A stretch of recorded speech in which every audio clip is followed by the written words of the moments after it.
বাংলাদেশের বাইরে পৃথিবীর বিভিন্ন প্রান্তে যে যেখান থেকে চ্যানেলে দেখছেন আপনাদের সকলকে সাদর আমন্ত্রণ তৃতীয় মাত্রা দেখবার জন্য। প্রিয় দর্শক, বাংলাদেশের নাগরিকরা, বাংলাদেশের জনসাধারণ কেমন আছে এটি প্রত্যেকটি মানুষই উপলব্ধি করতে পারেন, বলবার অপেক্ষা রাখে না। কোন অবস্থার মধ্য দিয়ে যাচ্ছে বাংলাদেশ, যারা দেশের ভেতরে আছেন তারা যেমন মর্মে মর্মে উপলব্ধি করছেন, যারা দেশের বাইরে আছেন তাদের উপলব্ধিও কোনো অংশে নয়, অর্থাৎ যারা প্রবাসে আছেন। যে অবস্থার মধ্য দিয়ে বাংলাদেশ যাচ্ছে সেই অবস্থাকে ধারণ করবার মতো বা সহ্য করবার মতো ক্ষমতা বাংলাদেশের আছে কিনা এটি এখন একটি বড় প্রশ্নবোধক চিহ্ন। এটি নিয়ে নানা ধরনের কথাবার্তা আছে, নানা ধরনের প্রশ্ন আছে। সেই প্রসঙ্গে আমি সূচনায় যাচ্ছি না, এই প্রশ্নের উত্তর আজকে খোঁজার চেষ্টা করব। তবে আমার অতিথি নির্বাচন এবং অতিথিদের বসবার অবস্থান থেকে মোটামুটিভাবে স্পষ্ট হবে যে কেন এই আলোচনা আমরা করছি। আমার এক পাশে বসে আছেন রাজনীতিকরা, অন্য পাশে ব্যবসায়ী নেতৃবৃন্দ এবং বায়ে বসা আছেন দুটো প্রধান রাজনৈতিক দল এবং দুটো বিবদমান শক্তি দুজন প্রতিনিধি। আমার একেবারে বায়ে বসা আছেন বাংলাদেশ জাতীয়তাবাদী দল বিএনপি কেন্দ্রীয় কার্যনির্বাহী কমিটির সদস্য শামা ওয়ায়েদ। তারপরে রয়েছেন বাংলাদেশ আওয়ামী লীগ দলীয় সংসদ সদস্য এবং বিদ্যুৎ জ্বালানি ও খনিজ সম্পদ মন্ত্রণালয় সংক্রান্ত সংসদীয় স্থায়ী কমিটির সভাপতি মোহাম্মদ তাজুল ইসলাম। আমার ডানে রয়েছেন দুজন ব্যবসায়ী নেতা। আমার একেবারে ডানে রয়েছেন বারবিটা ফাউন্ডেশনের চেয়ারম্যান মোহাম্মদ হাবিবুল্লাহ ডন এবং তারপরে রয়েছেন বাংলাদেশের তৈরি পোশাক খাতের সবচেয়ে বড় যে অর্গানাইজেশন আমাদের ট্রেড বডি বলি, Bangladesh garments manufacturers and exporters association BGME এর সভাপতি মোহাম্মদ আতিকুল ইসলাম। স্বাগত আপনাদের চারজনকে স্টুডিওতে। যদি আমরা সবসময় বিতর্কটা এই দুজন অন্য সময় হলে দুপাশে বসতেন, আজকে দুজন একসঙ্গে বসছেন, হয়তো তাদের মধ্যেও বিতর্ক হবে, কিন্তু আগে কথা শুনতে চাই আমি আপনাদের ব্যবসায়ী নেতৃবৃন্দের। গত 52-53 দিনে দেশে প্রচুর ক্ষতি হয়েছে। ব্যবসায়ী নেতৃবৃন্দ নানা ধরনের হিসেব নিকেশ দিয়েছেন, রাজনীতিকরা কখনো স্বীকার করেছেন, কখনো বলছেন সবকিছু স্বাভাবিকভাবে চলছে। কোনো পক্ষ থেকে বলা হয়েছে দেশের কল্যাণের জন্য বা অধিকার প্রতিষ্ঠার জন্য এটুকু ত্যাগ স্বীকার করতেই হয়। সরকারে যারা আছেন তারা কখনো স্বীকার করেছেন, কখনো স্বীকার করতে চাননি এবং শেষ পর্যন্ত দেখা যাচ্ছে তারা নানাভাবে আবার স্বীকারও করে নিচ্ছেন, তারাও হিসেব নিকেশ দিচ্ছেন যে এই ক্ষতি হচ্ছে, আবার বলছেন সবকিছু স্বাভাবিকভাবে চলছে। সো আপনারা পরিস্থিতিটাকে কিভাবে দেখছেন? আপনাদের নিজেদের সেক্টরের অবস্থা কি, সামগ্রিকভাবে ব্যবসা বাণিজ্য অর্থনীতির অবস্থাটা কি, বা পুরো পরিস্থিতি নিরাপত্তার দিক থেকে বিবেচনা করলে আপনারা কেমন বোধ করেন? সব মিলিয়ে সূচনায় যদি প্রত্যেকে আমি 5 মিনিট করে সময় দিই, 5 মিনিট করে যদি বলেন প্রত্যেকে। মোহাম্মদ আতিকুল ইসলাম, আপনি শুরু করেন। ধন্যবাদ। আপনি বলেছেন যে আমি যে অর্গানাইজেশন থেকে আসছি, বিজিএমই থেকে, এটির কি অবস্থা এবং এটির সাথে এই বিজিএমইর সাথে শুধু পোশাক খাত না, শুধু টেক্সটাইল খাত না, এই বিজিএমইর সাথে জড়িত আছে, এর সাথে ব্যাকওয়ার্ড লিঙ্কেজ যারা আছে। আমার বাম দিকে বসে আছে আমার বন্ধু ডন, ওরও কিন্তু ব্যবসা কিন্তু জড়িত এটার সাথেই। অর্থাৎ এই পোশাক শিল্পটাকে যদি আমি সেক্টর ওয়াইজ চিন্তা করি, এটি একটি টেক্সটাইল খাত। এখানে বিজিএমই ইনভলভ আছে, এখানে নিট অ্যাসোসিয়েশন আছে, টেক্সটাইল অ্যাসোসিয়েশন আছে এবং তাদের সাথে যে ব্যাকওয়ার্ড লিঙ্কেজ, এটি একটি অসীম সম্ভাবনাময় শিল্প। এবং এই ব্যাকওয়ার্ড লিঙ্কেজে আপনি যদি টোটাল আমরা শ্রমিক ভাই বোন হিসাব করি, তাহলে দেখা যাবে আমাদের তো এখানে মাননীয় সংসদ সদস্য আছেন, এখানে আমার আরেকজন আছেন, আমাদের সবাই কিন্তু বিজনেস করি আমরা এবং প্রত্যেকের ফ্যাক্টরিতে শ্রমিক সংখ্যা, শ্রমিক ভাই বোন সব মিলে টেক্সটাইল খাটে কিন্তু আরো 1 কোটি লোকের অবস্থান চাকরি করে যারা ডিরেক্টলি, এবং প্রত্যেকটি ফ্যামিলিতে 5 জন করে ভাবা যদি হয় তারা কিন্তু 5 কোটি শ্রমিক ভাই বোন কিন্তু এই সেক্টরটার উপরেই নির্ভর করছে। এবং এই সেক্টরটির সাথে যারা জড়িত আছে, আজকে যদি দেখা যায় 10 বছর আগে আমরা কি সব নিট কাপড় করতাম? আমরা কি জিপারের ফ্যাক্টরি করেছি? আমরা কি সুতার ফ্যাক্টরি করেছি? আমরা কি বুতামের ফ্যাক্টরি করেছি? আজকে 10 বছর পরে এখানে সুতা, বুতাম, জিপার, এক্সেসরিজ থেকে যা কিছু আছে, ওয়াশিং থেকে শুরু করে এমব্রয়ডারি থেকে শুরু করে সব খাতটা কিন্তু এই পোশাক খাতের উপর ডিপেন্ড করে কিন্তু আমাদের এই সাব সেক্টর গুলা হয়েছে এবং এটার উপরে কিন্তু ডিপেন্ড করছে আজকে 1 কোটি লোকের ভাগ্য এবং প্রত্যক্ষভাবে 1 কোটি, পরোক্ষভাবে এই যে অ্যারাউন্ড 5 কোটি থেকে 6 কোটি। তাহলে এই সেক্টরটাকে ভালো থাকার জন্য এই সেক্টরের আমি একটু উদাহরণ দিতে চাই। আমাদেরকে এই বছর যে টার্গেট, সে টার্গেট হচ্ছে $27 বিলিয়ন আমাকে এক্সপোর্ট করতে হবে। $27 বিলিয়ন এক্সপোর্ট করতে হবে 365 দিনে। তাহলে এক বছরে আমাদের 27 বিলিয়ন হয়। তাহলে আমাদের পার ডে আমাকে এক্সপোর্টের জন্য এক্সপোর্ট করতে হবে 696 কোটি টাকা আমাকে এক্সপোর্ট করতে হবে। 9 কোটি টাকার যদি ধরা হয়, এখন 700 কোটি টাকার এক্সপোর্ট করতে হবে প্রত্যেক দিন। এই 700 কোটি টাকা যদি প্রত্যেক দিন এক্সপোর্ট করতে হয়, এটার সাপ্লাই চেনটাকে আমাকে নিরবচ্ছিন্ন করতে হবে। সাপ্লাই চেন যদি নিরবচ্ছিন্ন না করা যায়, তাহলে আমি ডেলি 700 কোটি টাকার এক্সপোর্ট করতে পারবো না। আর 700 কোটি টাকা যখন এক্সপোর্ট করতে হয়, আমাকে উৎপাদন করতে হবে ডেলি 450 কোটি টাকা। তাহলে এই যে এত বড় একটা ব্যাকওয়ার্ড লিঙ্কেজ, এত বড় একটা মার্কেটিং আমাকে করতে হবে এক্সপোর্ট করতে গেলে, এই মার্কেটিং করতে গেলে এবং উৎপাদন দুটাকে নির্ভরশীল করতে গেলে, সাপ্লাই চেইন ঠিক রাখতে গেলে, আমাদের সবচেয়ে বড় যে অস্ত্র একটি আছে, তাতে হচ্ছে আমাদেরকে রাজনীতিকে আমাকে ঠিক রাখতে হবে। এই রাজনীতিকে ঠিক রাখার জন্যই আজকে আমাদের যা কিছু হবে, রাজনীতি উল্টাপাল্টা হবে, আমাদের সাপ্লাই চেইন ভেঙে যাবে। যা আমাদের রাজনীতি উল্টাপাল্টা হবে, আমাদের উৎপাদন ব্যাহত হবে। আর তার থেকে সবচেয়ে বড় যে ব্যাহত যেটা হচ্ছে, আমাদের ইমেজ। আপনি বলতে পারেন যে কত টাকা খরচ হয়েছে আপনাদের আজকে 20টা ফ্যাক্টরি, 30টা ফ্যাক্টরি, 40টা ফ্যাক্টরি, 20, 30, 40 যার হয়েছে সে কিন্তু বুঝে। কিন্তু সবচেয়ে বড় যে ক্ষতি হচ্ছে আমাদের এই ইমেজের, এই ইমেজটা কি আমরা করতে পারবো, ফিরিয়ে আনতে পারবো?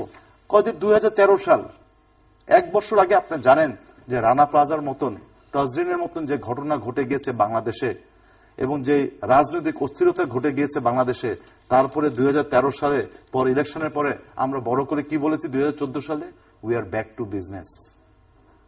আর এখন এক বছর যেতে না যেতেই বিদেশিরা বলছে, বায়াররা বলছে, you are back to pavilion.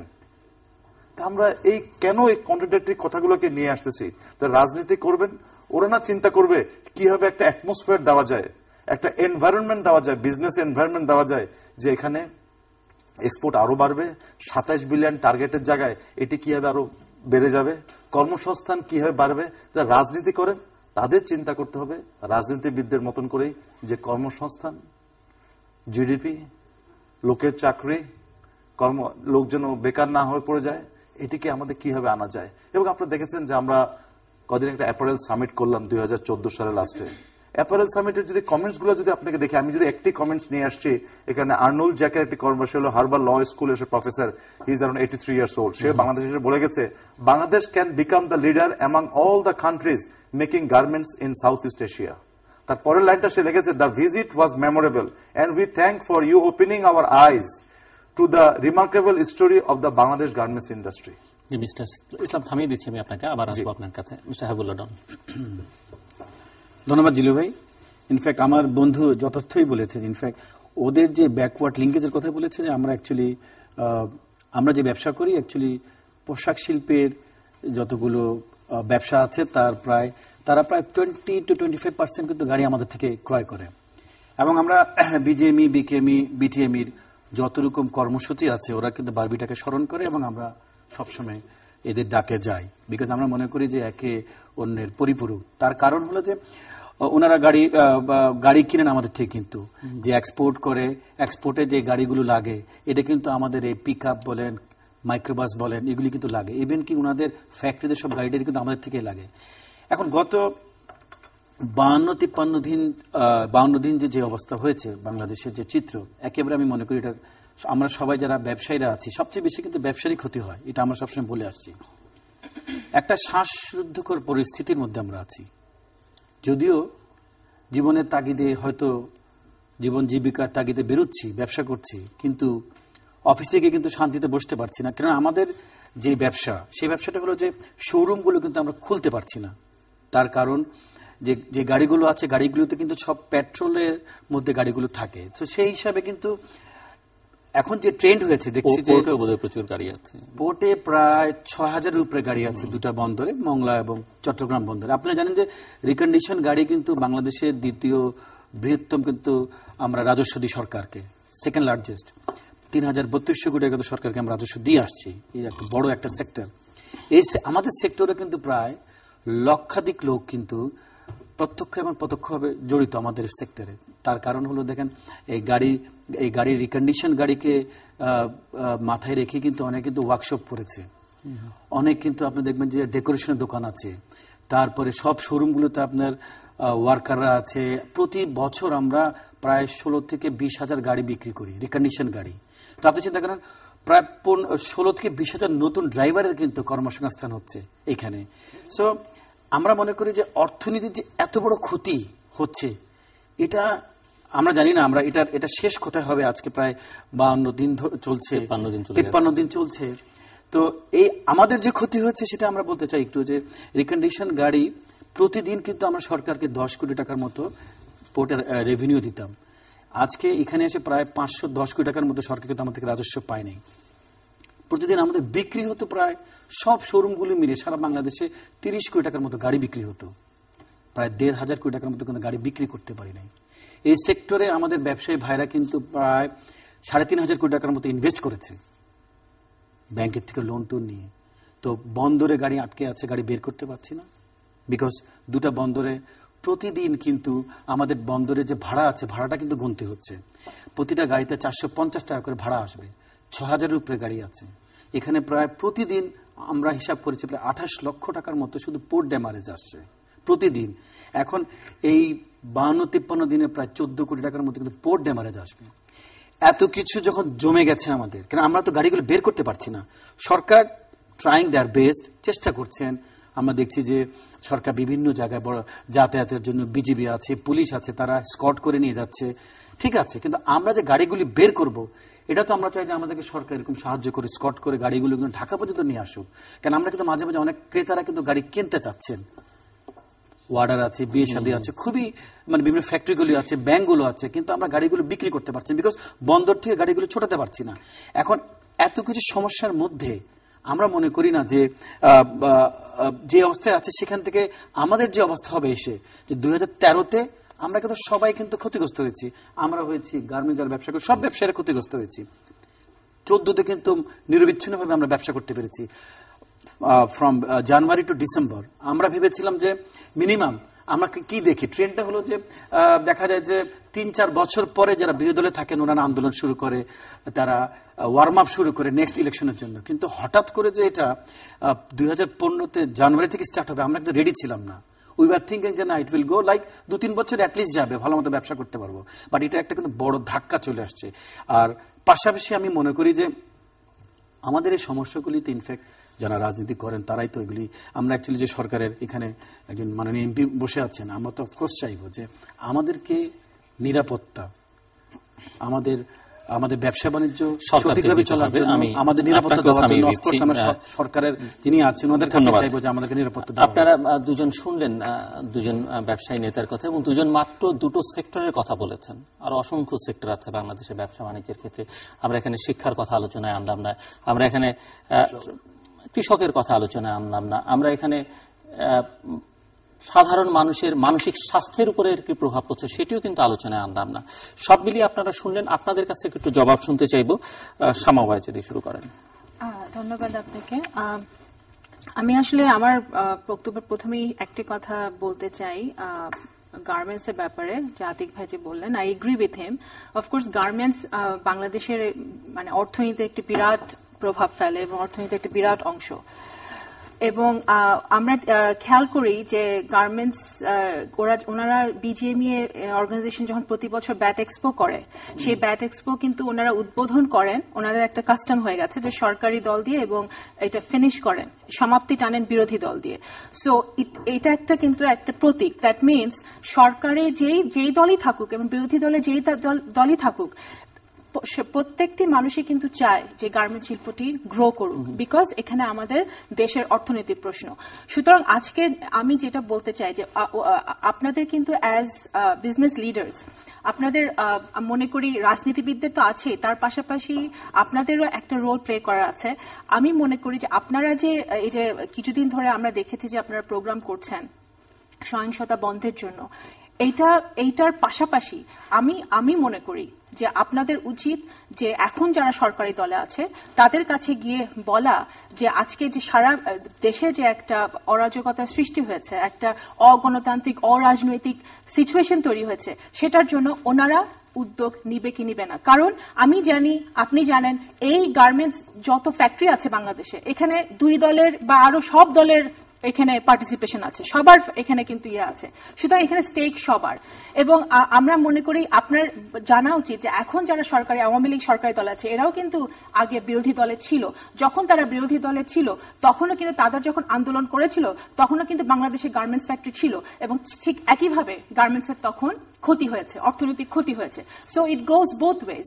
So আমাদের মানে আমরা যারা ব্যবসায়ীরা, যারা আপনারা আছেন, যারা আপনারা লিড করছেন বিজনেসটাকে, আমার মনে হয় আপনাদের একটা কর্তব্য আছে যে সরকার শুধু বিরোধী দলকে বললে তো হবে না, আজকে সরকারকেও বলতে হবে যে ভাই তোমরা তোমাদের দায়িত্ব, তোমরা সরকারে আছো, তোমরা একটা ইনিশিয়েটিভ নাও, একটা সংলাপের ব্যবস্থা করো বা ডায়ালগ, যে সবাই বলছে। সো একটা বিজনেস লিডার্সের একটা, আমি মনে করি এখানে একটা দায়িত্ব আছে। এখন আমি যেটা বলতে চাই যে এখানে যে আমরা আলাপ করছি যে অর্থনীতি, অফকোর্স শুধু গার্মেন্টস বা গাড়ি বা সে না, প্রত্যেকটি সেক্টর ক্ষতিগ্রস্ত হচ্ছে, এবং সেইটার মূল কারণটাতে আমাদের যেতে হবে। এবং মূল কারণ হচ্ছে, আমার মাঝে মাঝে একটু অবাক লাগে যে এখন গত 1-1.5 মাসে আমি দেখি টকশোতে এসে আমাদের সুশীল সমাজের লোকজন, রাজনীতিবিদরা, ব্যবসায়ীরা বা যারাই হোক, এসে ওনারা এমন একটা ভাব মানুষের যে জানুয়ারির 5 তারিখ থেকে সবকিছু শুরু হয়েছে, 2015 জানুয়ারি 5 তারিখ। তা কিন্তু না, আসলে এই জিনিসটা আজকে যে আপনার বিএনপি বলেন বা 20 দল বলেন, আমাদের যে দাবিটা, এই যে একটা নিরপেক্ষ ইনক্লুসিভ ইলেকশন, সেটার জন্য তো এই সমস্যা তো আমি যদি জাস্ট আমাকে 1 মিনিট সময় দিবেন যে আমি যদি 2009 থেকে 2014 দেখি, আওয়ামী লীগের আগের আমলটা, এখানে যা যা ঘটেছে এই 5-6 বছরে, সেটারই কিন্তু ধারাবাহিকতা এখন চলছে। আজকে আপনি দেখেন, আমি যদি বিরোধী দল, আজকে আমরা দেখছি গত 1.5 মাসে কি হচ্ছে, কিন্তু আপনি যদি আরো পিছনে যান, আমরা কি ভুলে গেছি যে বিরোধী দল এবং মতের উপর অত্যাচার এবং ইনটলারেন্ট যে বিহেভিয়ার ছিল? আমরা কি ভুলে গেছি যে আমাদের যখন পল্টন অফিসের সামনে আমাদের লিডাররা যখন ট্রাকের উপর দাঁড়িয়ে মিটিং করছিলেন, পুলিশ এসে গুলি করলো?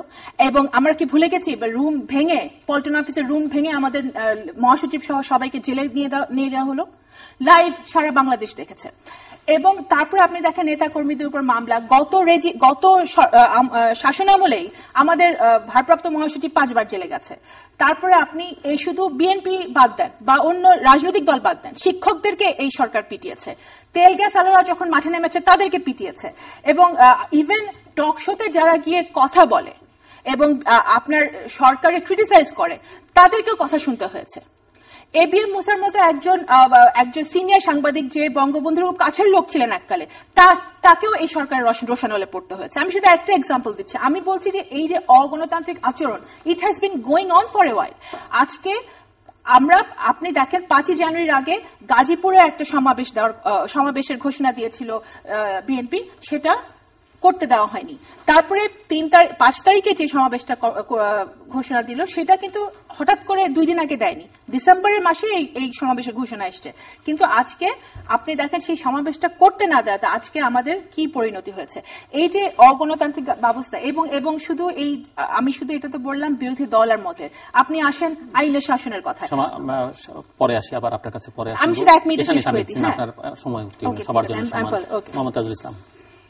জি, জিল্লুর সাহেব, আপনাকে ধন্যবাদ। এখানে আসলে অনেকগুলো ইভেন্ট ওপেন হয়েছে। তো আমি বিষয়টা হলো যে আমাদের ব্যবসায়িক নেতৃবৃন্দ, বিশেষ করে আমরা আমাদের শীর্ষ নেতৃবৃন্দদের 2জনকে এখানে আমরা পেয়েছি। বাস্তব অবস্থাটা হলো যে, আমি সংক্ষিপ্ত একটু যদি বলি, এই বিষয়টা ওনারাই বলেছেন, এবং আমি মনে করি garments sector is the leader of the economy of mobilisation in all the sectors in Bangladesh. Garments শুধুমাত্র পোশাক শিল্প, আমরা টেক্সটাইল সেক্টর, অ্যাসেসরিজ সেক্টর, আমাদের ট্রান্সপোর্ট সেক্টর, আমাদের রিয়েল এস্টেট, ইভেন আমাদের আজকের প্রযুক্তি নির্ভর কৃষিখাত যেটা আমরা পেয়েছি, অথবা যেটা নাকি আমাদেরকে খুব আশাব্যঞ্জক আমরা একটা সাস্টেইনেবল ইকোনমির জন্য কৃষিখাতকে একটা নির্ভরশীলতা মনে করি। এটার পিছনেও আমি মনে করি যে আমাদের ইকোনমির আজকের এই অবস্থাটা বড় ধরনের অবদান, এবং সেই অবদানের পিছনে প্রাইভেট সেক্টরের মূল চালিকাই হলো যে আমাদের পোশাক শিল্প। এখানে একটু সামান্য বলি, একসময় আমাদের জুট সেক্টর আমাদের এদেশের পাকিস্তান আমলে লিড করতো ইকোনমিটাকে, কিন্তু তখন আমাদের যেহেতু ইট ইজ এ মাল্টিফুল আপনার একটা কম্বিনেশন ছিল না এই প্রোডাক্টের, এবং সে কারণে আমাদের অনেকগুলো সেক্টর ওপেন হয় না, যেটা নাকি পোশাক শিল্প থেকে আপনার আমরা পেয়েছি। তো এটা স্বাভাবিকভাবে আমরা মনে করি যে টোটাল গার্মেন্টস শিল্পে ক্ষতি হওয়াটা মানে এটা একটা ইমেজ সংকট দেখা দেওয়ার একটা সম্ভাবনার কথাটা যেটা বলেছেন, আমি মনে করি এটা আসলে আমরা বারবারই এরকম ইমেজ সংকটে পড়েছি। আমরা আমাদের ব্যবসায়ী নেতৃবৃন্দদের তাদের দক্ষতা, বিচক্ষণতা এবং তাদের গুণগত মানসম্পন্ন দায়িত্ব পালনের কারণেই আমরা এগুলোকে আবার কাটাইয়ে উঠতে সক্ষম হয়েছে। তো তারপরেও আজকের অবস্থাটা আসলে আমাদের জন্য খুবই একটা স্বস্তিদায়ক নয়। আমি মনে করি যে অবস্থা খুব দ্রুত অবসান হওয়া দরকার। তো এখন আমরা এখানে সলিউশনের বিষয়ে যে মোটামুটি শেষ পর্যন্ত একটা জায়গায় আমার মনে বক্তব্যের মাধ্যম দিয়ে আপনারা এসেছেন, আমি অনেক বেশি খুব গভীরে না গিয়ে যদি কথাটা বলি, সেটা হলো যে পলিটিক্যাল সলিউশন। তো পলিটিক্যাল সলিউশন, আমি সারা পৃথিবীতে নির্বাচন হয়, নির্বাচনের 2 বছর আগে থেকে 1 বছর আগে থেকে একটা টার্মোয়েল সিচুয়েশন সৃষ্টি হয়ে টোটাল সমাজ ব্যবস্থা, অর্থনীতি, শিক্ষা ব্যবস্থা সহ সব কিছুর মধ্যে একটা অবনীতিশীল মানসিকতা সৃষ্টি করবে। এটা কিন্তু আমাদের পৃথিবীর অন্য কোনো দেশে সমসাময়িক কন্টেম্পোরারি পৃথিবীতে আমরা কিন্তু দেখি না। এখন আমাদের এখানে যে বিষয়গুলো, এগুলো একটা চিরস্থায়ী আমার মনে সমাধান হয়ে যাওয়াটা খুবই উত্তম এবং আমরা প্রত্যাশা করি। অত্যন্ত দুঃখ এবং বেদনাদায়ক এই সমস্ত অবস্থাগুলোর থেকে আমরা বের হয়ে আসা উচিত। এখন আমি যদি পলিটিক্যাল অ্যানালাইসিসে যেতে যাই, তাইলে দেখেন আমাদের এই ইনক্লুসিভ ইলেকশনের কথা বলা হয়। এখন কেউ বলবে যে ইনক্লুসিভ ইলেকশন হয়েছে, কেউ বলে যে হয়নি। এখন অনেকগুলো রাজনৈতিক দলে যোগদান করেছে, অনেকগুলো যোগদানই করে নাই। এখন যারা যোগদান না করার কারণে ওনাদের কিছু দাবি দেওয়া ওনারা পরবর্তীতে উত্থাপন করেছেন অথবা আগে উত্থাপন করেছেন। তো এই বিষয়গুলো নিয়ে আলোচনা হয়েছে। তারপরও আমি খুব সংক্ষেপে একেবারে স্পিডে গো অন করি। সেটা হলো যে আমাদের তত্ত্বাবধায়ক সরকারের একটা কনসেপ্ট নিয়ে কিন্তু আমাদের দেশে 3টা নির্বাচন অনুষ্ঠিত হয়েছে। 2টা নির্বাচন হয়েছে। 3য় নির্বাচনে এসে আমাদের তত্ত্বাবধায়ক সরকার পদ্ধতিতে যে চিফ আপনার অ্যাডভাইজার নিয়োগের ব্যাপারটা, যে অপশনটা, সেটা হলো যে ইমিডিয়েট রিটায়ার্ড চিফ জাস্টিসকে আপনার নিয়োগ করা, অর্থাৎ হি উইল বি দা তত্ত্বাবধায়ক সরকারের প্রধান হবেন। কিন্তু ওনাদের বিচারপতিদের হঠাৎ করে বয়স বাড়াই দিয়ে এখানে একটা সমস্যা সৃষ্টি করা হয়েছে। এটা একটা মোটিভেটিভলি করা হয়েছে যে ব্যক্তিকে করার জন্য, তত্ত্বাবধায়ক সরকার প্রদান করার জন্য এই কাজটা করা হয়েছে। তো তার সম্বন্ধে বাংলাদেশ আওয়ামী লীগের একটা নেতিবাচক ধারণা থাকাটা সঙ্গত, যেহেতু কর্নেল ফারুক রশিদের উনি খুব নিকটতম আত্মীয়, উপরন্তু উনি বিএনপির আন্তর্জাতিক বিষয় সম্পাদক হিসেবে একসময় দায়িত্ব পালন করেছেন, যার জন্য আওয়ামী লীগের পক্ষ থেকে এই ব্যাপারে বিতর্ক উত্থাপিত হয়েছে। একটা পর্যায়ে উনি আপনার তত্ত্বাবধায়ক সরকারের দায়িত্বটা নিতে অস্বীকার করার পর দিয়া যে অপশনগুলো ছিল এর আগের ইমিডিয়েট রিটায়ার্ড চিফ জাস্টিস জিয়ার মুদাসসিরিন, তো এগুলাকে সার্চ না করে ইয়াজউদ্দিন সাহেব ওনাদের রাষ্ট্রপতির কাছে ক্ষমতা হস্তান্তর করলেন। করার পরে দেখা গেল যে যারা উপদেষ্টা সেখানে নিয়োজিত হলেন, ওনারা নিজেদের মধ্যে সমন্বয় করতে পারলেন না। ওনারা কেউ আসেন, কেউ যান, কেউ রিজাইন করেন। এই অবস্থায় আমরা সবাই অভিজ্ঞ এ ব্যাপারে যে আমরা 2 বছর আমাদের অনাকাঙ্ক্ষিত একটি ব্যবস্থাপনার মধ্য দিয়ে দেশটা পরিচালিত হওয়াতে দেশের সামগ্রিক অর্থনীতিতে এবং সামগ্রিক সমাজ ব্যবস্থাতে, গভর্নেন্সে, আমাদের রাষ্ট্রীয় কাঠামোতে বিভিন্ন ধরনের প্রতিকূলতা সৃষ্টি হয়েছে। এই অভিজ্ঞতাগুলোকে এই অভিজ্ঞতার আলোকে আমরা একটা অভিজ্ঞতা অর্জন করেছি যে তত্ত্বাবধায়ক সরকারের জন্য আমরা খুব আশাবাদী ছিলাম, কিন্তু সেটাকে আমি কিন্তু শেষ করতে হবে। আপনি 3 জনকে দিয়ে কথা বলাইছেন, আমাকে শেষ করতে সবাইকে আমি 2 মিনিট শেষ করি। একই সময় আপনি আবার পরে বাকিটা পরে আপনি বলবেন। মিস্টার ইসলামের কথা থেকে যেটি বেরিয়ে এসছে যে একটি এটা শেষ করলে যত সংকটই থাকুক না কেন, ঠিকই বাঙালি যেরকম ঘুরে দাঁড়ায় আপনার ব্যবসায়ীরাও ঘুরে দাঁড়াতে পারবেন। সো ওনাদেরকে একটু সময় দেয়া হোক, ওনারা পরিস্থিতি নিয়ন্ত্রণে নিয়ে আসুক। আর সংকট যেখান থেকে শুরু করেছে 2014 5ই জানুয়ারি, উনি নিয়ে গেছেন তারও অনেক আগে পেছন থেকে।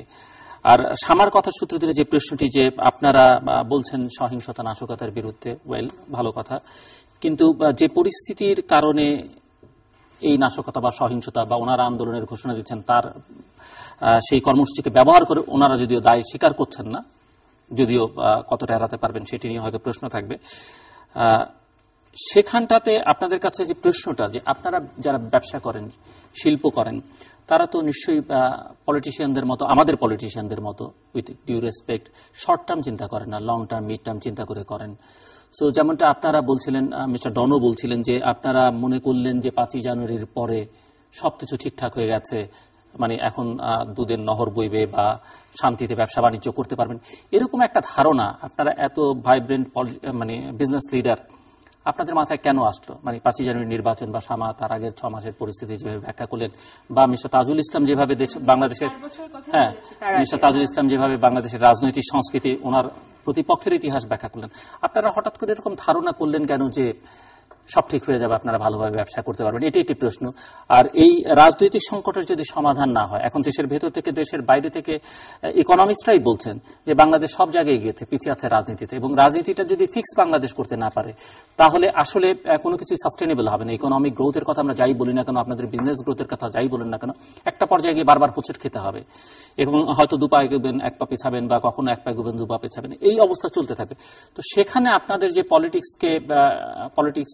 পলিটিক্সের ইস্যুটাকে অ্যাড্রেস করা দরকার, পলিটিক্সের বাইরে তো কোনো কিছু করা সম্ভব নয়, সেটি আপনারা আসলে করছেন না বা করতে চাইছেন না, বা সেখানে ওনাদের অভিযোগ হয়তো শামা এখানে অভিযোগটা করেনি বা পরোক্ষভাবে করেছে, যে আপনারা হয়তো এক পক্ষর বিপক্ষে একটা অবস্থান নিয়ে এই সাদা পতাকা বা শান্তি মিছিল বা শান্তি কর্মসূচি গ্রহণ করছেন।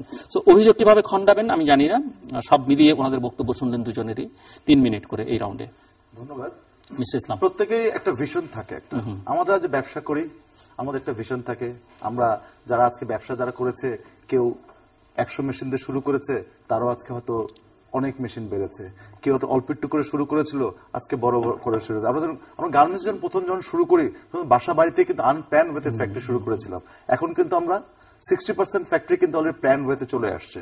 এটাই স্বাভাবিক, এবং প্রত্যেক ভিশন থাকে। ঠিক সিমিলার আমরা একটা ভিশন সেট করেছি গার্মেন্টস ইন্ডাস্ট্রি থেকে অ্যাপারেল সামিটের মাধ্যমে 50 বছরে $50 বিলিয়ন দিব, এবং ভিশন সেট করার সময় আমরা এটা দেখেছি 5টা পি হচ্ছে আমাদের এই ভিশনের মেন স্তম্ভ। 5টা পি কে যদি আমরা ঠিক রাখতে পারি, এর মধ্যে একটি পি কি পিপল, জনগণ। আমাদের দক্ষতা বাড়াতে হবে, মানব সম্পদ বাড়াতে হবে, আমাদের HR বাড়াতে হবে, এবং আমাদের কাজের যদি পরিধি আমরা ঠিক মতো করতে না পারি, আজকে একটা উদাহরণ দিচ্ছি, ভিয়েতনামে এখানে 13 লক্ষ শ্রমিক দিয়ে তারা $17 বিলিয়ন এক্সপোর্ট করে, আর আমরা করি 44 লক্ষ শ্রমিক ভাই বোন দিয়ে করি আমরা 24 বিলিয়ন। সুতরাং পিপল, দক্ষতা আমাদেরকে বাড়াতে হবে।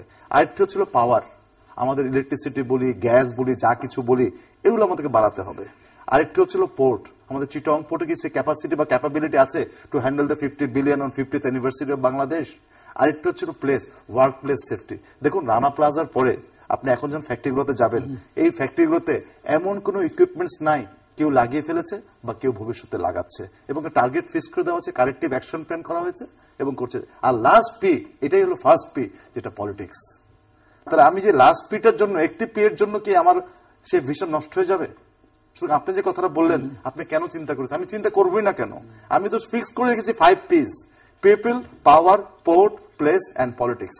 এই 5টা পিকে আমার ঠিক রাখতে হবে। এই 5টা পিকে ঠিক রাখার জন্য তো শুধু আমরা বিজনেস কমিউনিটি ঠিক রাখতে পারবো না, তো আমরা গোল সেট করে দিব আমরা, এবং যে গোলটা সেট করেছি 50 বিলিয়ন। এবং এই তারপরে আরেকটি কথা হচ্ছে, আমাদের এখানে রাজনীতিবিদরা আছেন, আজকে 2013-তে আপনারা নিশ্চয় জানেন, আমাদের স্ট্যাটিস্টিক্স দিয়েছিলাম 5,000 কোটি টাকার আমরা গুডস আমরা এয়ার শিপমেন্ট করেছি, আর 9,000 কোটি টাকার গুডস আমরা ডিসকাউন্ট দিয়েছি অলরেডি। তো ওগুলাকে আমরা ব্যাংক থেকে রিশিডিউল না করে, আমরা ব্যাংক থেকে কেউ এখান থেকে বিজনেস থেকে কিন্তু দূরে সরে গেছে, কিন্তু কেউ অলরেডি আউট অফ বিজনেস। আবার এটাকে অনেক কষ্ট করে রিশিডিউলিং করে সবকিছু করে ব্যাংক এবং ক্লায়েন্টের সম্পর্কের মাধ্যমে বায়ার কিছু হেল্প সবকিছু করার পরে কিন্তু আমরা আবার ঘুরে দেওয়া যখন শুরু করেছিলাম, তখন আবার যদি লস হয়, এই লস কিন্তু অ্যাবজর্ব করার ক্ষমতা কিন্তু অনেক বিজনেসম্যানের নেই, অনেকের আছে, অনেকেরই নেই। কিন্তু আমার কথা হচ্ছিল, একটি ফ্যাক্টরি যদি বন্ধ হয়ে যায়, একটি শ্রমিক ভাই বোন চাকরি যদি নষ্ট হয়ে যায়, এই রাজনীতির কোলাহলে পড়ে, তার জন্য কি দায়ী কি বিজনেস কমিউনিটি হবে, নাকি যারা রাজনীতি করেন তারা হবেন? মিস্টার ইসলাম বলতে চাইছিলেন, আমি একটু আগেই সুযোগ দিলাম আপনাকে। আমি আপনার তো ওই ইস্যুটা আমি শেষ করতে পারিনি, এবং আমরা মনে না করাটাই ঠিক হবে। এখন যে বিষয়টা আসছে, আসলে পলিটিক্স আমাদের দেশের, আমরা যাই বলি না কেন, আমরা সব দিকে আমাদের আমি মনে করি উন্নতি হয়েছে। পলিটিক্সে উন্নতি হয় নাই। এখন পলিটিক্সের ইম্প্যাক্ট, এফেক্ট অথবা তার ডাইমেনশন, বিভিন্ন বিষয় নিয়ে আমরা আলোচনা করতে পারি এবং এটা নিয়ে বিভিন্ন আলোচনা হতে পারে। পলিটিক্স মিনস হলো যে দেশটাকে পরিচালনা করার জন্য যে দায়িত্ব যাদের উপরে অর্পিত হয়। এখন সেখানে কিন্তু আপনার বিজনেসটা কিন্তু বাদ যায় না। 5P এর কথা বলেছেন, আমি 5P এর কথা ঠিক করতে আমি বলি 3C's কথা, মানে কনসেশন, কম্প্রোমাইজ এবং কনসেনসাস। এগুলা তো আসলে এগুলা সব জায়গারই প্রয়োজন। এটা বিজনেসও দরকার হবে, এটা পলিটিক্সও দরকার হবে। Politics is not the extraordinary something organisation or organ. তো এখন পলিটিক্সকে আপনার পলিটিক্স কারা করে? পলিটিক্স বিজনেসম্যানদের মধ্যে থেকে করে, পলিটিক্স ফর্মার ব্যুরোক্রেটরা করে, ভাইস চ্যান্সেলর যারা নাকি ইউনিভার্সিটি ছিলেন তারা করেন, জাজেসরা করেন। There is a lot of peoples is there. Many section of the peoples are representing there. কিন্তু জি, খুব দুর্ভাগ্যজনক জাজেসরা, টিচাররা, ভাইস চ্যান্সেলররা পলিটিক্স করবে। This is not the new in Bangladesh. It is not the something আপনার difference in Bangladesh. It is all over the world. আমরা মার্কিন যুক্তরাষ্ট্রেও দেখা গেছে যে যারা নাকি আপনার আমাদের ওই ডব্লিউ বুশ, আমাদের জুনিয়র বুশের বাবা, উনিও এয়ারফোর্সে চাকরি করতেন। তো এখন এটা আমাদের বিভিন্ন কমিউনিটির লোকেরাই আছে। এখন পলিটিক্সের লোকেরা কিন্তু কোথায় থেকে আদারওয়াইজ কোনো একটা আপনার প্লেস থেকে তৈরি হয়ে আসে নাই। তো এখন এরা, আমি বিষয়টা হলো যে পলিটিশিয়ানদেরকে টোটাল দেশের সমগ্র আয়, উন্নতি এবং লক্ষ্যমাত্রাকে অর্জনের জন্য, যেমন আজকে আমরা কাজ করেছি, আজকে সারাদিন আমরা একটা সপ্তম পঞ্চবার্ষিকী পরিকল্পনা প্রণয়ন করার জন্য আমরা গেছি এবং সেখানের মধ্যে আমরা 7.2% আমাদের অ্যাভারেজ আমরা জিডিপি অর্জনের জন্য আমরা একটা লক্ষ্যমাত্রা। আমাদের সেখানের মধ্যে আমাদের দারিদ্রতার হার কি হবে, আমাদের কর্মসংস্থান কি হবে, আমাদের বিজনেস থেকে আমাদের প্রাইভেট এন্টারপ্রেনার থেকে অথবা ইন্ডাস্ট্রিয়াল সেক্টরের গ্রোথটা কত হবে, এগ্রিকালচার সেক্টরের গ্রোথটা কত হবে। এখন এগুলা করতে গিয়ে আমাদেরকে পলিটিক্যাল সাস্টেনেবিলিটির যে একটা আমাদের চ্যালেঞ্জ আছে, সেই চ্যালেঞ্জটাকে আমাদেরকে মাথায় রাখতে হয়েছে।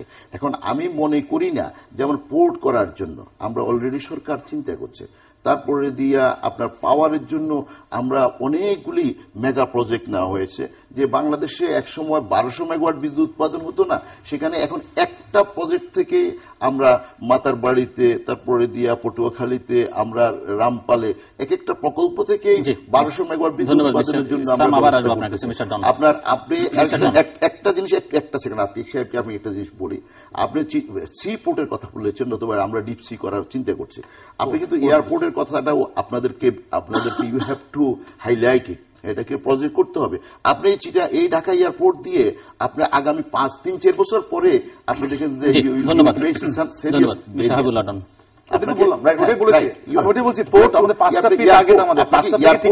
আপনাকে খুব সিরিয়াসলি বলতে হবে।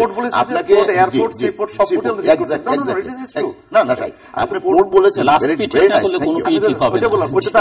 ইনকর্পোরেট করে নেন। আমার বন্ধু আতিক তো তার পোশাক শিল্প নিয়ে কথা বললো, আমি বলছি আমার গাড়ি ব্যবসা নিয়ে। এটা ধরেন আমাদের যে ব্যবসা আছে এগুলি নিয়ে কথা বলি, কিন্তু সামগ্রিক যে ক্ষতি, আমার তো প্রশ্ন এই রাজনীতিবিদদের কাছে যে ইনফ্যাক্ট এই অর্থনীতিকে জিম্মি করে এবং নিরীহ মানুষদেরকে জিম্মি করে রাজনীতি করার কি মানে, এটা আমরা বুঝি না। এই কদিনে যেসব লোকজন মারা গেছে, পুড়ে মারা গেছে, তাদেরকে তো ফেরত পাওয়া যাবে না, তাই না? তাদের ক্ষতি সবচেয়ে বেশি, তাদের পরিবারের ক্ষতি সবচেয়ে বেশি, যারা তাদের পরিবারের একজন সদস্য হারিয়েছে। এখন উনি কান্না করছে উনি ব্যবসার জন্য, আমি কান্না করছি আমার ব্যবসার জন্য, কিন্তু যিনি একজন মারা গেছে, যে সন্তান মারা গেছে, হাজবেন্ড মারা গেছে, যে সন্তান তার পিতা কিংবা মাতা হারিয়েছেন, এভাবে পুরে মারা গেছে, গণপিটুনিতে মারা গেছে, মারা গেছে, নানাভাবে মারা গেছে, অকাল মৃত্যু যেটা হয়েছে সেটা আমি বলি, যদিও এটা স্বাভাবিক না, কিন্তু এই যে যারা মারা গেছে কিংবা যারা চলে গেছে তাদের পরিবারকে তো আমরা কেউ সান্ত্বনা দিতে পারবো না। অপূরণীয় ক্ষতি। আমাদের ব্যবসা বাণিজ্যের হয়তো আমরা লস হবে, তারপরে হয়তো কখনো চেষ্টা কেউ হয়তো ক্লাসিফাইড হবে, তত বেঁচে থাকবো, কিন্তু যারা মারা গেছে, সেটাই আমি বলতে চাচ্ছিলাম যে এটা কি টাইপের রাজনীতি, যে মানুষকে, অসহায় মানুষকে জিম্মি করে মানুষকে মেরে ফেলা, কিংবা যেটা বললেন উনি যে বিচার বহির্ভূত যে হত্যাকাণ্ড, সব মিলিয়ে কেন হবে সেটা আমাদের জিজ্ঞাসা। আমরা ব্যবসায়ীরা যদিও দেখেন আমরা ব্যবসা করছি, আমরা কখনো কোন দলের সাথে সম্পৃক্ত না, আমরা সবসময় বলে থাকি আমরা নিজেরা একটা দল বলি, ব্যবসা একটা দল। অফকোর্স রাজনীতিবিদরা রাজনীতি করবেন, কিন্তু মানে অর্থনীতিকে জিম্মি করে যে রাজনীতি, আমি মনে করি সেটা কিন্তু সকল রাজনীতিবিদদের জন্যই কিন্তু একটা সুইসাইডাল ব্যাপার হবে। ইনফ্যাক্ট নিজের পায়ে নিজে কুড়াল মারার মতো। কারণ রাজনীতি ধ্বংস হয়ে গেলে কিন্তু আপনি ওই ধ্বংসস্তূপের মধ্যে বসে কিন্তু হাসতে পারবেন না, কিন্তু সেখানে আপনারও কষ্ট হবে। পাশাপাশি দেখেন যে আজকে এই কতদিনে প্রায় 1,20,000 কোটি টাকার মতো কিন্তু ক্ষতি হয়েছে। আমরা বলছি ব্যবসায়ীরা, ক্ষতি কিন্তু সব সেক্টর হয়েছে, যেটা কৃষক বলেন, দিনমজুর বলেন, কেন তাদের আর ক্ষতি আরো বেশি। যারা দিনমজুর, ডে লেবার, তারা দিন আনে দিন খায়, তারা কোনো কাজ পাচ্ছে না, কিভাবে আছে আল্লাহ জানে। আমরা আমাদের ক্ষতি নিয়ে কিন্তু বলতে পারছি, ওরা তো এখানে আসতে পারছে না। তাদেরকে তো জিল্লু ভাই আপনি ডাকছেন না, ডাকার কোনো স্কোপ নাই, কৃষককে ডাকার কোনো স্কোপ নাই। আমরা এসে বলে যাচ্ছি আমাদের দুঃখের কথা, কিন্তু সবার কথা বলতে হবে এখানে। কারণ আমি মনে করি যে সব মানুষ কষ্টে থাকবে, আর আমরা রাজনীতিবিদরা আমরা ক্ষমতায় থাকবো এবং ক্ষমতায় যাব, এটা নিয়ে দ্বন্দ্বে থাকবো, সেটা ঠিক না। সমাবয় আমি আসলে অনেকগুলো পয়েন্ট, আপনার এই লাস্ট পি যদি ঠিক করতে হয় পলিটিক্স, আমি যেটা ওনার বক্তব্য ইয়ে থেকে আমি শুরু করতে চাই যে আসলে আমি আমার বক্তব্যের প্রথমে যেটা বলেছিলাম, আমি কেন এই অতীতটা টানলাম, এই জন্য টানলাম যে উনি ডন ভাই যে বললেন যে গত 1 বছর ওনারা খুব আরামে ব্যবসা করেছেন, এটা তো আমরা তো এখানে তার মানে এটা প্রমাণ করে যে বিএনপি ওয়াজ পেশেন্ট।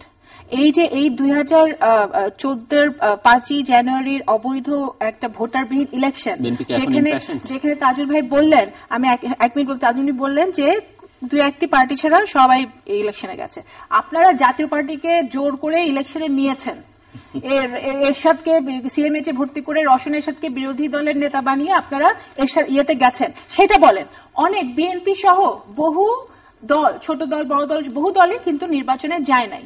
আজকে আমাদের যে ইয়েটা ক্রাইসিসটা, এই ক্রাইসিস যদি মোকাবেলা করতে হয়, তাহলে এটা তো শুধু গার্মেন্টস এর, মানে এখানে শুধু অফকোর্স শুধু গার্মেন্টস একটা ব্যাপার না, বা উনি যেটা বললেন যে সব সেক্টর যে ক্ষতিগ্রস্ত, যেটা আমাদের ফেস করতে হয়, তাহলে আমাদের সমস্যার গোড়ায় যেতে হবে। সমস্যার গোড়ায় কি হচ্ছে যে আপনার যদি আইনের শাসন না থাকে ভাই, আপনার যদি ভোটে, আমি জানি না আতিক ভাই আপনি ভোট দিয়েছেন নাকি, ডন ভাই আপনি ভোট দিয়েছেন নাকি, আপনার ভোটের যদি অধিকার না থাকে মানুষের, বা গণতন্ত্রের যদি কথা বলার অধিকারই না থাকে, আজকে আপনি আজকে টকশোতে এসছেন, আপনি টকশোতে এসে বাড়ি থেকে ঘুমাবেন, কিন্তু আমাদেরকে টেনশন, যেহেতু আমরা ফরচুনেটলি বিরোধী দলে আছি, আমাদের টেনশন করতে হবে যে নিরাপদে থাকবো নাকি। এখন এইটা আমি যদি এই দেশে বাস করি, যে আমাদের যদি টেনশন করতে হয় যে কি কথা বলছি, তাহলে তো মুশকিল। আরেকটা কথা আমি বলতে চাই যে উনি ইয়ের কথা বললেন, আপনার পেট্রোল বোমের কথা বললেন। আমি আজকে মানে ব্যক্তিগতভাবে আমার দলের পক্ষ থেকে আমি এটা বলতে চাই যে অফকোর্স পেট্রোল বোমায় মানুষ মারা, বার্ন করা, এটা যে নিকৃষ্ট কিছু হতে পারে না, ইট ইজ ভেরি মাচ, মানে আমি কন্ডেম করি, নিন্দা জানাই। এবং একই সাথে আপনারা শুধু ব্যবসায়ী তো না, আপনারা তো এই দেশের নাগরিক, আপনারা এই দেশের এনলাইটেন্ড পারসন, শিক্ষিত সমাজ। আপনারা যখন পেট্রোল বোমায় নিহতের কথা বলবেন, একই সাথে আপনার বন্দুক যুদ্ধের কথা বলতে হবে। কারণ আজকে প্রথম আলো 25শে ফেব্রুয়ারি বলা হয়েছে যে বন্দুক যুদ্ধে মৃত্যুর সংখ্যা বাড়ছে, এবং এই রিপোর্ট অনুযায়ী 51 দিনে শুধু 47 জন বন্দুক যুদ্ধে মারা গেছে। হ্যাঁ, গতকালকের রিপোর্ট অনুযায়ী, এবং এটা প্রতিদিন বাড়ছে। পেট্রোল বোমা অফকোর্স কন্ডেম, কিন্তু আপনাদের তো, আমাদের সবার কিন্তু বলা উচিত, আপনারা কি একবারও বলেছেন তাজুল ভাইয়ের সরকারকে, যে ওনার দলকে, যে আপনারা সুষ্ঠু তদন্ত করেন, কে পেট্রোল বোমা মেরেছে এবং কারা বন্দুক যুদ্ধে নিহত হচ্ছে, কেন বন্দুক যুদ্ধে নিহত হচ্ছে? পুলিশ বলছে গণপিটুনি, কিন্তু সেই একই লোকের বডির থেকে 54টা আপনার বুলেট বের হচ্ছে। তাহলে এগুলোকে আমাদের কোশ্চেন করা উচিত নয়? আজকে প্রথম আলোর, আমি শুধু 1 সেকেন্ড আমাকে দিবেন, আমি জানি আপনার টাইম কনস্ট্রেন্ট আছে। মাগুরায় বাসে আগুন, মাগুরায় বাসে আগুনের চেষ্টা করেছে ছাত্রলীগের 3 কর্মী আটক হয়েছে। প্রথম আলোতে 1 জানুয়ারি নিউজ। সমকালের নিউজ হচ্ছে চুয়াডাঙ্গায় জীবননগরে বোমাসহ যুবলীগ কর্মী আটক। বাংলাদেশ প্রতিদিনের নিউজ হচ্ছে শহীদ সৈয়দী মেডিকেল কলেজের ছাত্র রেজাউল নামে একজনকে ধরা হয়েছে, এবং ধরে তার নামে আবার প্রত্যয়নপত্র দিয়ে আওয়ামী লীগের লোকজনই তাকে ছাড়াচ্ছেন।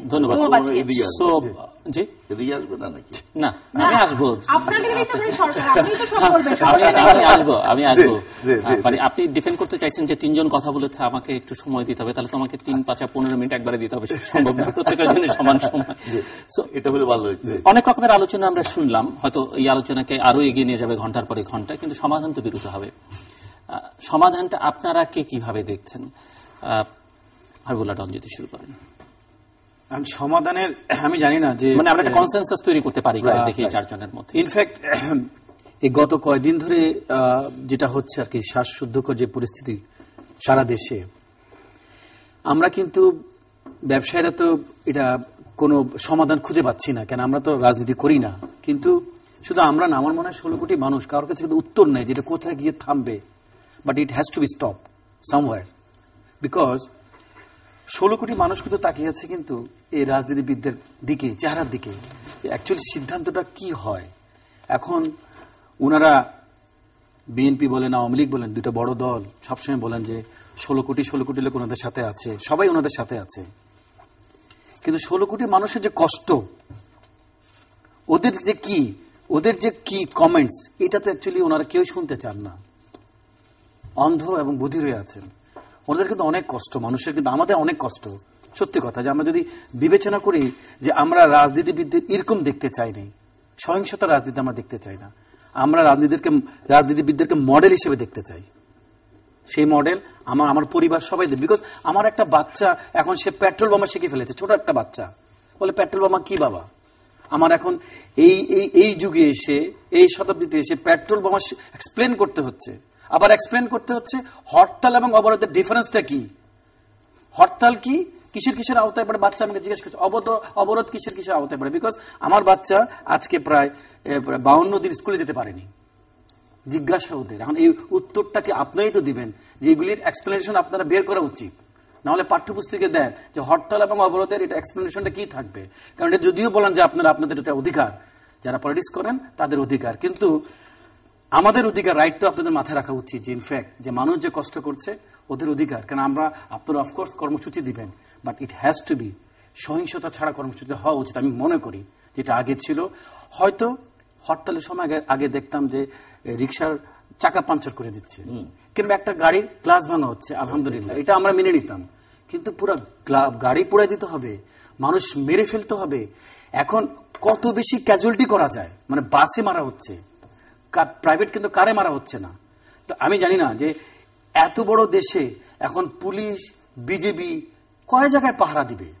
সরকারের তো চেষ্টা আমরা কম দেখছি না, কিন্তু আমি মনে করি যে আপনি সাজেস্ট করছেন যে যারা হরতাল অবরোধ করছে সেখান থেকে তারা সরে আসুক। না, অফকোর্স ইনফ্যাক্ট হরতাল অবরোধ থেকে সরে আসা উচিত, ইনফ্যাক্ট এটা অবশ্যই উচিত। কিন্তু আমি দেখছি তারা যে মানে আমি আপনার কাছে বুঝতে চাইছি যে সামাজিক কজগুলোর কথা বললেন, সেই কজ কি যৌক্তিক না অযৌক্তিক? আমি আসছি আপনার কাছে, সেই কজের সমাধান কিভাবে হবে? আচ্ছা জিলু ভাই, আমাদের কিন্তু স্ট্রেট কথা, যখন বিএনপি ক্ষমতায় ছিল, আওয়ামী লীগ যখন হরতাল দিয়েছিল, আমরা সেটার প্রতিবাদ করেছি।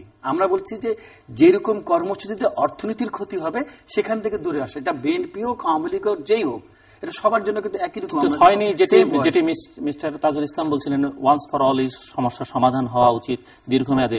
যদি আপনি একদিকের কথা বলেন, একভাবে কথা বলেন, তাহলে এটি সমস্যার সমাধান হবে না, এরকম মনে হয় না। না, আমার কথা যে পরিস্থিতির ঘোলাটে পরিস্থিতি তৈরি হয়েছে, অফকোর্স আমি মনে করি যারা রাজনীতি করেন, যারা সরকারে আছেন, কিংবা যারা এরকম কর্মসূচি দিচ্ছেন, তাদের অফকোর্স আমি এক পর্যায়ে এসে কথা বলা উচিত, এটা আমি অফকোর্স মনে করি।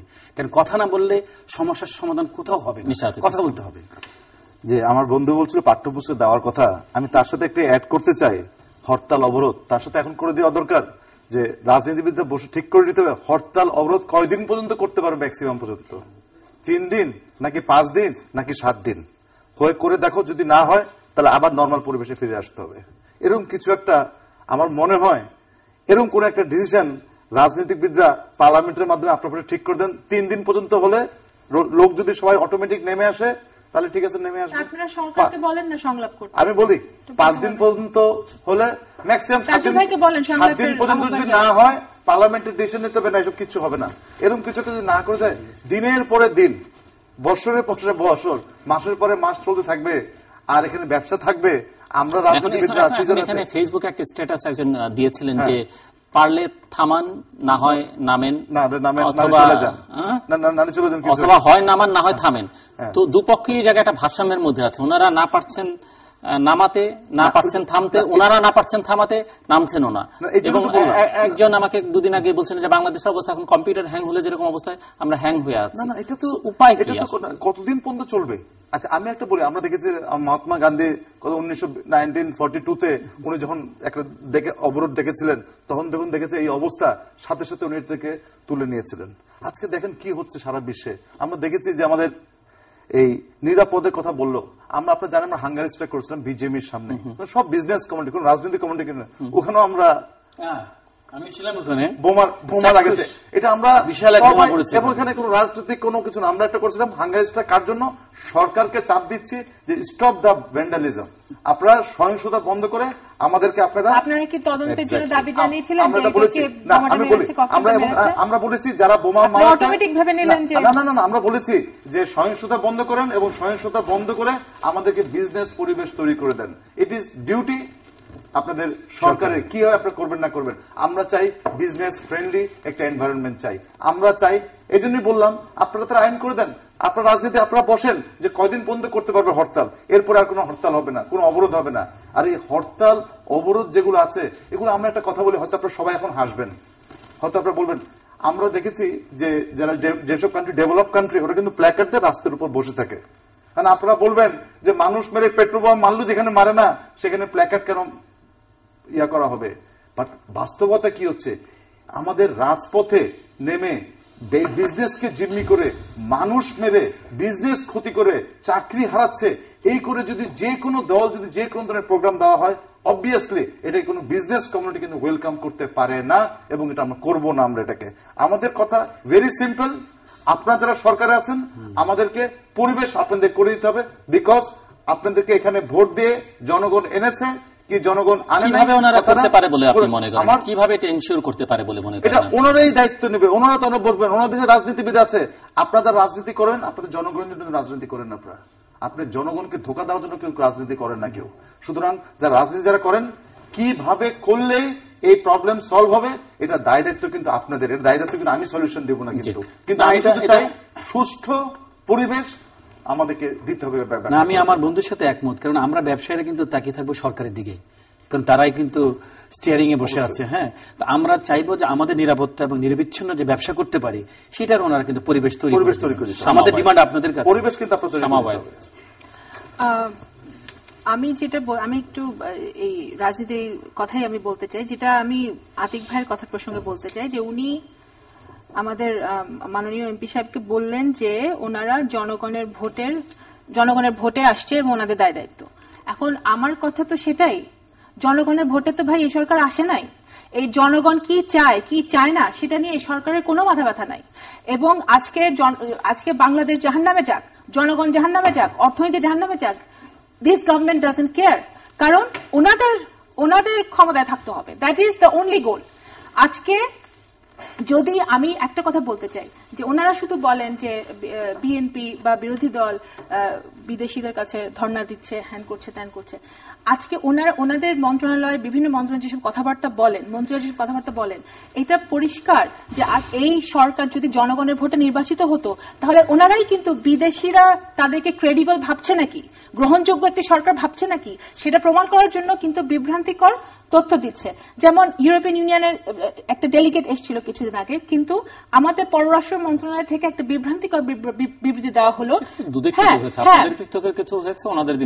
বিবৃতি যেটা অফিসিয়াল বিবৃতি পররাষ্ট্র মন্ত্রণালয় থেকে এসছে, হ্যাঁ, যে এরা মানবাধিকার নিয়ে ওয়ারিড না, কিন্তু তারা আবার পরের দিনই ইউরোপিয়ান ইউনিয়ন সেটা প্রতিবাদ। কিন্তু এটা তো আমাদের মিনিস্ট্রির জন্য যেরকম একটা লজ্জাজনক ব্যাপার, দেশের জন্য লজ্জাজনক ব্যাপার। আবার একইভাবে আপনি গত 2014-22 জুলাই আমাদের মাননীয় প্রধানমন্ত্রী যখন লন্ডন গিয়েছিলেন এবং লন্ডনের প্রধানমন্ত্রীর সাথে মিটিং করেছিলেন, তারপরেও কিন্তু একটা বিভ্রান্তিকর তথ্য আমাদের পররাষ্ট্র মন্ত্রণালয় থেকে দেওয়া হয়েছিল, যে তারা আপনার লন্ডন বলেছে, ইউকে বলেছে যে সব এখানে আমাদের সম্পর্ক গভীর হবে এবং 5 জানুয়ারি নির্বাচনে তারা কোনো কথা বলে নাই। কিছুদিন পরে কিন্তু তাদের ওয়েবসাইটে দু একদিন পরে একটা ক্লিয়ার একটা মেসেজ আসলো যে না, they are not happy with 5 January election. এবং একটা গ্রহণযোগ্য একটা গণতান্ত্রিক ব্যবস্থা তারা চায়। শুধু আমি যেটা বলতে চাচ্ছি যে এই সরকারই কিন্তু বারবার নিজেদেরকে ছোট করছে, সারা বিশ্বাসটা করছে যে তারা গ্রহণযোগ্য। সমাধানের পথ হ্যাঁ, এখন সমাধানের পথ ভাই একটাই। আপনি বললেন তো কম্পিউটার হ্যাং হয়ে গেছে, কম্পিউটার যদি যখন হ্যাং হয়ে যায় তখন এটাকে রিবুট করতে হয়, এবং রিবুট যদি করা লাগে, রিবুট হচ্ছে এখানে একটা গ্রহণযোগ্য একটা ইনক্লুসিভ একটা নির্বাচন। এছাড়া সমস্যাটা কিন্তু তখন থেকে শুরু হয়েছে। আপনারা যদি বারবার শুধু এই 2015 5 জানুয়ারি থেকে কাউন্ট করেন, সমস্যা কিন্তু সেদিন থেকে শুরু হয়নি, সমস্যা আরো আগের থেকে শুরু হয়েছে। হ্যাঁ, সেদিন সমস্যাটা ঘনীভূত হয়েছে। যদি আমাদেরকে একটা সমাবেশ করতে দিত, 20 দলকে একটা সমাবেশ করতে দিত, কোন মহাভারত অশুদ্ধ হয়ে যেত?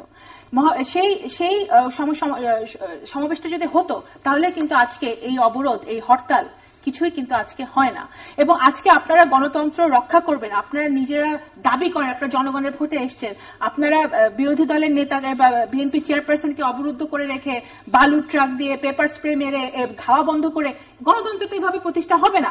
গণতন্ত্র যদি প্রতিষ্ঠা করতে হয় বা আপনাদের যদি এই দেশে একটা শান্তি ফিরিয়ে আনতে হয়, তাহলে অবশ্যই আপনাদের একটা গ্রহণযোগ্য নির্বাচনের জন্য সংলাপে বসতে হবে। That is the only solution, there is no other solution.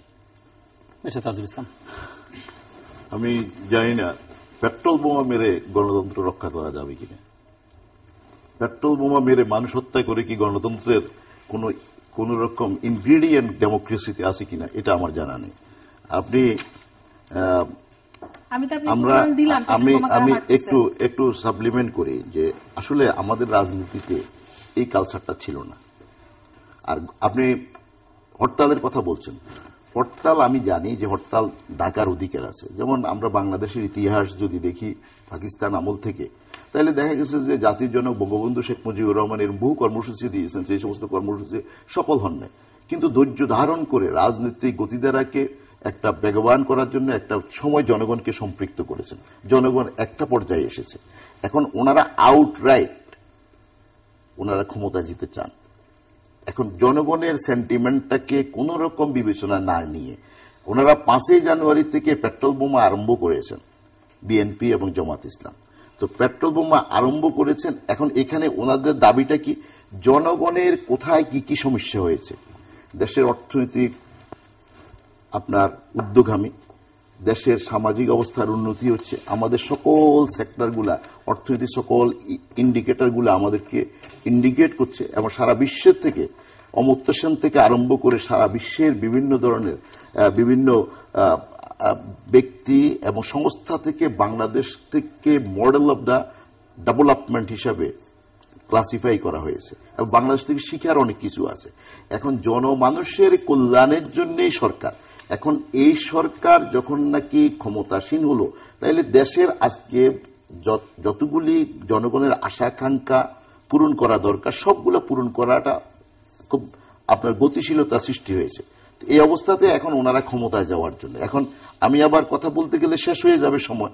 তো আপনি সংলাপের কথা তো তখন বলা হয়েছিল, সংবিধান যখন সংশোধন করা হয়, যখন তত্ত্বাবধায়ক সরকারকে ওনারা বিতর্কিত করেছেন, বিতর্কিত করার পর দিয়ে যখন হাইকোর্টের আপনার সুপ্রিম কোর্টের রায়ের পরে দিয়ে সংবিধান যখন সংশোধন করা হয়, তখন তো 2 বছর ওনাদের জন্য অপেক্ষা করা হয়েছিল, পার্লামেন্টে অপেক্ষা করা হয়েছিল, স্ট্যান্ডিং কমিটিতে অপেক্ষা করা হয়েছিল, বাইরে ভিতরে ওনারা আসেন নাই।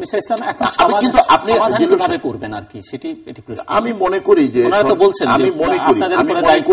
আমি মনে করি সারা বিশ্বে it is not a political event, এটা পলিটিক্যাল কোন কর্মসূচি না, এটা রাজনীতি, জনমানুষের কোন সম্পৃক্ততা তার সাথে নেই। এবং প্রশাসনিকভাবে করতে হবে, সেটি করবেন অবশ্যই। রাষ্ট্র তো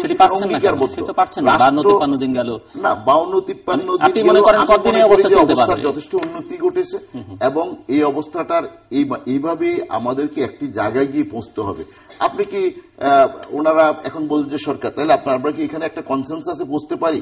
শ্যামাবাদীকে বলবেন যে সরকার রিজাইন করে আগামী দিন দেশটাকে আপনি একেবারে সন্ত্রাস এই সমস্ত অথবা এই সমস্ত এজিটেশন বন্ধ হয়ে যাবে আগামী দিন, আপনি কি এখানে সমাধান হয়ে যাবে? সমাধানের কথাটা তো আসলে যেটা যে কারণে এই সমস্ত আজকে সমস্যা সৃষ্টি হয়েছে, এটা বিএনপি জামাত ইসলাম জনমানুষের সাথে সম্পৃক্ততা ব্যতীত একটি তাদের ব্যক্তিগত এবং দলগত গোষ্ঠীগত সুবিধা আদায়ের জন্য কতগুলি কর্মসূচি ঘোষণা করেছেন। সেই কর্মসূচিগুলোর সাথে জনগণের সম্পৃক্ততা নাই, সরকার মেনে নেওয়াটা কোনোভাবেই যৌক্তিক না। এবার আমরা যেভাবে বলি না কেন, আপনি এটাকে কোনোভাবেই সরকারের পক্ষে এখানে এই সমস্ত সন্ত্রাসী কর্মকাণ্ডের কাছে মাথা নত করা, আমার তো মনে হয় যদি করে তাহলে রাষ্ট্র ব্যবস্থা সেখানে আমাদের সর্বোচ্চ। অনুষ্ঠানের শেষ প্রান্তে তৃতীয়মাত্রা সম্পর্কে আপনারা লিখতে পারেন ডাকে, ইমেল, SMS এর মাধ্যমে, ইন্টারনেট, আমাদের অফিসিয়াল ওয়েবসাইট অথবা সোশ্যাল নেটওয়ার্কগুলোতে যেসব পেজ আছে সেই সব পেজে আপনারা আপনাদের মতামত রাখতে পারেন। আর আপনারা আপনাদের মতামতে আমাদের অনুষ্ঠান তৃতীয় মাত্রা আপনি দেখতে পাবেন প্রতি বৃহস্পতিবার এবং শুক্রবার বাংলাদেশ সময় রাত 2টায়, বুধবার দুপুর 11:30, শুক্রবার দুপুর 1:05 একবার আমন্ত্রণ রইল।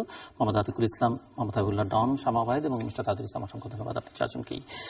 দর্শক মণ্ডলী, আমরা ব্যবসায়ীদের কথা বললাম, মাত্র দুটো সেক্টরের ব্যবসায়ী নেতৃবৃন্দ কথা বলেছেন এবং সামগ্রিকভাবে প্রতিটি সেক্টরে যেখানে যে অবস্থানে যে শ্রেণী পেশায় আছেন না কেন প্রত্যেকেরই প্রতিক্রিয়াটা এরকমই কম বেশি।